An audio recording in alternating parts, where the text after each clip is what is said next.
Pelé pod nami, Pelé pod nami.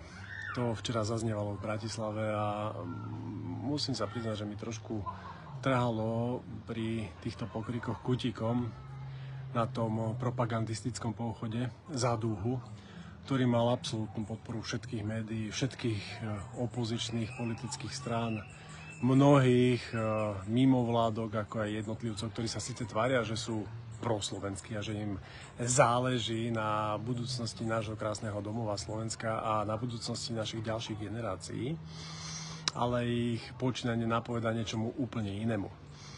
Keď tam novinár vopchal mikrofón do úst jednému z tých prvých, tej prvej rade a spýtal sa ho, že čo to má znamenať, ten pokrik Pelé pod nami, Pelé pod nami, tak ten sa z toho šikovno vyzul a hovorí, že veď Peter Pellegrini je prezidentom všetkých. Neviem, že či prezident Slovenskej republiky je a má podporovať aj tých, ktorí sa chovajú ako protislovenské živly, ale títo ľudia pravdepodobne ten dojem majú. A to nie je všetko. Zuzana Čaputová ako prezidentka, to tiež povedal ten človečik s tým mikrofónom v ústach, sa týchto prajdov zúčastňovala ako prezidentka. A tam na tomto mieste by som sa teda spýtal, že kde bola dnes? Teda, kde bola včera? Pretože ten pochod, tie pochody, o ktorých chcem hovoriť, ktoré sa konali v Bratislave, sa konali včera. Zjavne to pravdepodobne bude tak, že tá ich modla, Zuzka Čaputová, tá citlivo vnímajúca pani, ktorá schudla, na tie prajdy chodila len vtedy, keď potrebovala ich politické hlasy, ich podporu a teda výtlak. Dnes, keď ich už nepotrebuje, keď pravdepodobne sa nemieni do politiky vrátiť, pretože to nedávala, alebo z akéhokoľvek iného dôvodu, sa týchto pochodov už nezúčastňuje. Možno to aspoň jednému z nich otvorí tie oči. Potom by som mohol povedať, že aspoň naznačiť, že naozaj tí, ktorí sa týchto pochodov zúčastňujú, sú svojím spôsobom pamätení, pretože som na záberoch videl aj nejaké palestínske vlajky. Palestína je moslimský štát a tam by sa s takými deviantami, ktorí teda zastupujú to LGBTQ plus minus, neviem čo, vysporiadali po svojom. Takže tí, ktorí idú proti Izraelu, aj napriek tomu, že v Tel Avive sa pravidelne konajú tie najväčšie prajdy a zúčastňujú sa prajdu v Bratislave s palestínskou vlajkou, to majú tak trošku pomiešané. To sú tí duhoví marxisti, tí bolševici, ktorí dnes sa síce tvária, že majú absolútnu väčšinu a absolútnu podporu všetkých, ale asi tomu tak nie je. No v Bratislave sa včera odohrávala ešte iná akcia. Pochod za tradičnú rodinu. Áno, priznávam sa, na tomto pochode som nebol, ospravedlňujem sa za to, ospravedlňujem sa vám, ako aj organizátorom. Neboli tam žiadni predstavitelia koaličných strán, nemali ste žiadnu podporu z tých najdôležitejších miest. Ja som ale svojím spôsobom tradičnú rodinu včera podporoval, pretože som sa v Košiciach zúčastnil na tradičnej svadbe môjho priateľa Maťa Pindrocha a jeho dnes už ženy Eriky. A týmto vám obom do života, do vašeho ďalšieho života prajem dvakrát viac šťastných chvíľ, ako ste zažili doposiaľ. Dúfam, že sa vám to splní.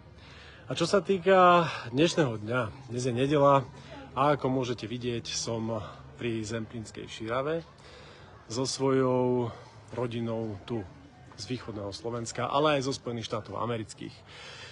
Som rád, že môžem opäť byť súčasťou stretnutia tradičnej rodiny, s ktorou som sa nevidel niekoľko rokov a pravdepodobne sa niekoľko rokov zase neuvidím, pretože sa onedlho do tých Spojených štátov amerických vracajú.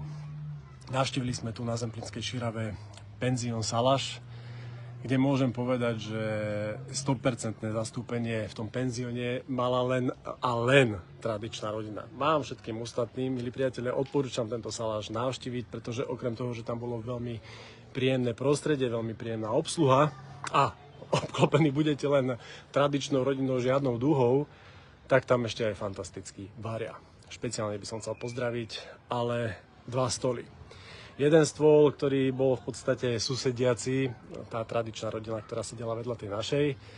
Prajem vám veľmi pekný pobyt na Zemplínskej Širave a príjemnú nedeľu a špeciálne pozdravujem moju priaznivkyňu, ktorá žije 15 rokov v Nemecku, am Bodensee. Pozdravujem mu, pretože napriek tomu, že 15 rokov žije v tom Nemecku, je stále hrdou Slovenkou, tak ako aj jej dcery. Takže pozdravujem vás takýmto spôsobom. Dúfam, že som vás žiadnym spôsobom nesklamal, keď sme sa teda spolu aj rozprávali, aj fotili. Čo sa týka tých pochodov za tú tradičnú rodinu a za tú dúhu, za tú propagandistickú akciu, ten dúhový Pride, či ako to už mám nazvať, musím poznamenať jednu vec. Naše médiá zverejnili čísla, že na pochode za tradičnú rodinu sa zúčastnilo približne 1000, 1200, 1500 maximálne účastníkov. Kdežto na pochode za deviácie a schizofrenie sa zúčastnilo násobne viacej, že dokonca až 10 000. No, opäť mám pocit, že sa použila akási šimečková konštanta, pretože každý, kto má len trošku kritické myslenie a videl teda tie fotky zverejnené, ktoré som videl aj ja, možno existujú aj iné, z toho dúhového pochodu musí uznať, že 10 000 ľudí tam proste na tej fotke nie je. Je ich tam viac ako na pochode za tradičnú rodinu, ale určite nie 10 000. Môj odhad je niekde medzi 2000-2500. A to musím podotknúť, že tá akcia za tú dúhu, teda pre tie protislovenské živly, mala obrovskú podporu, ako som už spomínal, opozičných strán, nielen opozičných strán, ale aj všetkých mass médií, rôznych mimovládok a tých jednotlivcov, ktorí majú síce výtlak a tvária sa, že im záleží na tej budúcnosti nášho Slovenska, nášho domova a možno aj našich ďalších generácií, ale chovajú sa úplne inak. Teda to správanie, ich činy hovoria sami za seba.